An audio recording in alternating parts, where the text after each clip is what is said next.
As Trump battles to seal a fragile US-Iran agreement, is Europe already eyeing a de facto takeover of Hormuz security for the day after the war? After a US-Iran firestorm that nearly froze global oil flows, are Britain and France now quietly moving in to shape what post-war security in the Strait of Hormuz will really look like? Are Keir Starmer and Emmanuel Macron effectively building a shadow multinational navy, ready to step in and police Hormuz once the shooting stops and a ceasefire finally holds? If Trump insists the mine threat is under control, why are about 15 nations preparing to send ships, drones and divers to sweep the strait before tankers can truly sail freely again? Who really controls Hormuz next? Washington, Tehran, or a new European-led flotilla, as London and Paris prepare their biggest post-war move in the Gulf in years? Amid fragile truce talks between Washington and Tehran, the UK and France already preparing a post-war mines clearing mission to make the Strait of Hormuz safe for commercial shipping again. London and Paris have reportedly finalized plans for a multinational demining operation, positioning themselves at the center of a broad coalition tasked with reopening the choke point. The mine-sweeping operation would kick off within days of any US-Iran agreement to reopen the strait, moving in as soon as diplomats declare that a ceasefire is in place.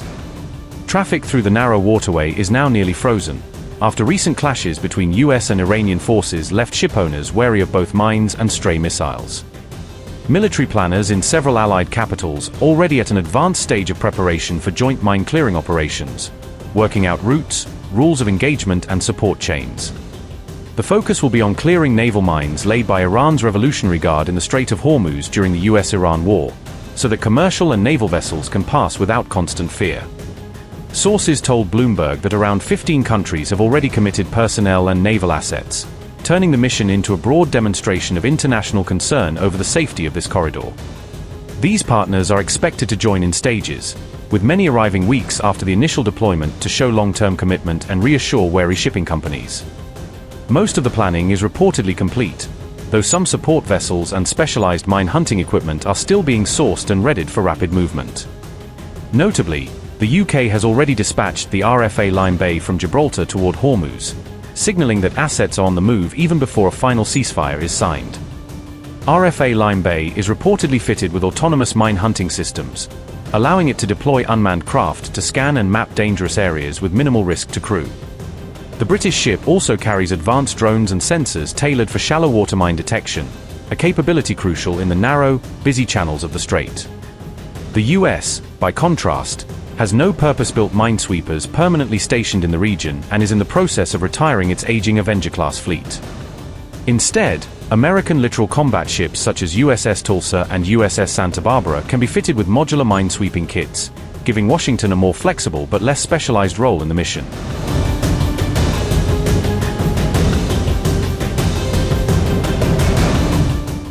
On June 3rd, Donald Trump publicly downplayed the risk posed by Iranian sea mines to commercial vessels, insisting that the situation in Hormuz was more under control than critics suggest. But one of the other things that's important, and very important, is that immediately upon signing the Memorandum of Understanding, the Hormuz Strait will open. And it'll open up quickly, and we've already had our minesweepers there. You know, we're sweeping, as you probably have heard. And these are underwater minesweepers. They're great, amazing technology. They're underwater because usually when you're looking for mines, that usually means you have some dangerous characters out there. That's why. So we're underwater, but we've swept mines, and we've gotten most of them, we think. So, but the Hormuz Strait will open immediately upon signing. Now, that's subject to a couple of areas being cleaned out also of mines, which we don't think there are any. So it'll happen very quickly, and we'll take the southern route anyway. But immediately upon signing, we open up the Hormuz Strait. Just a day earlier, however, Secretary of State Marco Rubio told senators in Washington that Iran had mined large sections of the strait, painting a far more alarming picture behind closed doors. Iran's senior negotiator Abbas Araghchi has meanwhile argued there can be no progress on any deal to reopen Hormuz while Israeli strikes continue in Lebanon, tying the Gulf corridor to the northern front. All of these plans are unfolding as Tehran and Washington have recently traded fire even under a fragile ceasefire line, underscoring how precarious any future maritime security arrangement will be.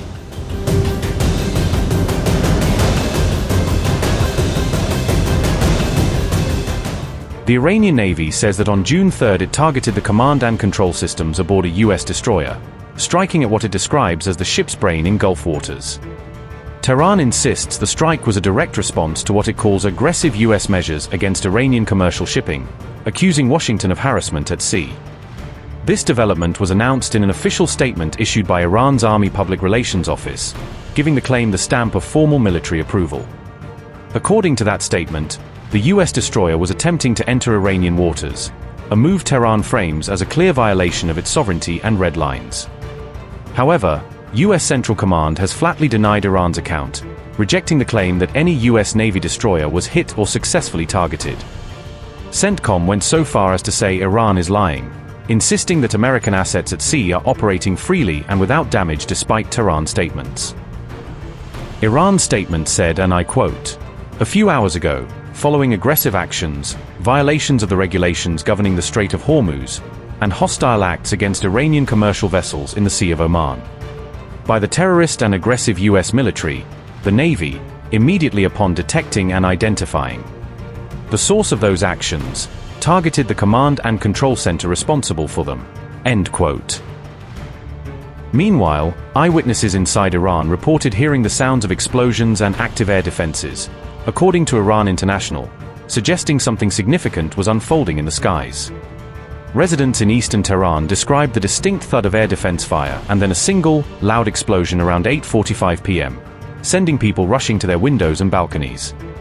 Similar air defense sounds were reported from Karaj and Urmia, while blasts were heard near Bojnord Airport, pointing to a wider pattern of aerial activity across multiple Iranian cities. Iran stressed that its navy is closely monitoring what it calls a criminal and aggressive enemy presence, keeping constant watch on US movements in the region. The statement warns that the Navy will respond to any hostile act in the shortest possible time, signaling readiness for rapid retaliation if it feels provoked. Tehran further vowed that its forces will exact revenge in the harshest manner for the blood of the sailors of the destroyer Dina, framing its actions as avenging fallen martyrs. This latest claimed attack comes after both Tehran and Washington exchanged fire under the shadow of a fragile ceasefire, raising fears that the truce is rapidly unraveling in the Gulf. At least one person has been killed in the devastating aftermath of Iran's deadly strikes on Kuwait. Kuwaiti authorities also alleged that multiple people sustained injuries following Iran's drone attacks. With the international airport suffering significant damage, Kuwait has suspended all commercial flight operations. Airport operations in Kuwait are reportedly expected to remain halted until further notice from authorities. The airport had only reopened for normal operations on June 1 before the strikes took place. Kuwait's Ministry of Defense confirmed that Iran launched multiple hostile drones during its June 3 attack. According to Kuwait's Ministry of Defense, Iran fired 13 ballistic missiles and 17 drones during the assault. Gulf allies have now come out strongly against Iran following attacks on Bahrain and Kuwait. The Gulf Cooperation Council released a statement on June 3 condemning what it called ongoing aggression. The GCC reportedly accused Iran of carrying out cowardly attacks against civilians in Bahrain and Kuwait. GCC Secretary-General Jassim Mohammed al-Budaiwi also accused Iran of hostile actions against Gulf nations. The statement further alleged that Iran's attacks amounted to violations of international law and accepted norms. Al-Budaiwi also urged the international community to take a firm stand and end Iran's aggression. The Gulf Council Secretary-General said, and I quote, "The attacks reflect the Iranian regime's insistence on pursuing rejected hostile policies targeting the security, stability, and sovereignty of the member states.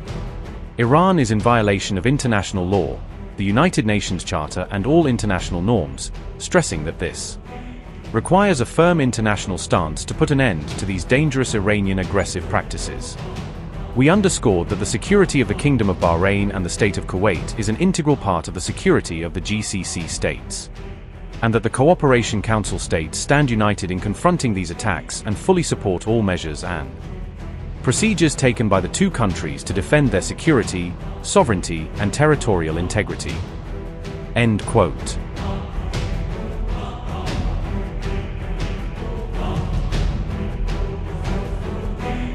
On June 3, the United States and Iran exchanged missile strikes across the region despite a fragile ceasefire. American bases in Kuwait and Bahrain came under fire following U.S. self-defense strikes against Iran. Press TV's report said, and I quote, Iran's IRGC announced that it struck a U.S. military airbase and the U.S. Fifth Fleet's headquarters with missiles and drones in retaliation for American attacks. The IRGC said a U.S. warplane first hit an Iranian tanker near the Strait of Hormuz late last night, causing engine room damage. In response, the IRGC targeted a U.S.-affiliated vessel named Panaya with naval missiles. After a subsequent U.S. strike on an IRGC telecom tower on Keshem Island, the IRGC Aerospace Force attacked a U.S. air and helicopter base in a regional country as well as the Fifth Fleet's command center. The IRGC warned that any violation of security in the Strait of Hormuz would bring a harsh price for the U.S. military, unquote. Iran has reportedly stopped communicating with mediators regarding a possible extension of the ceasefire.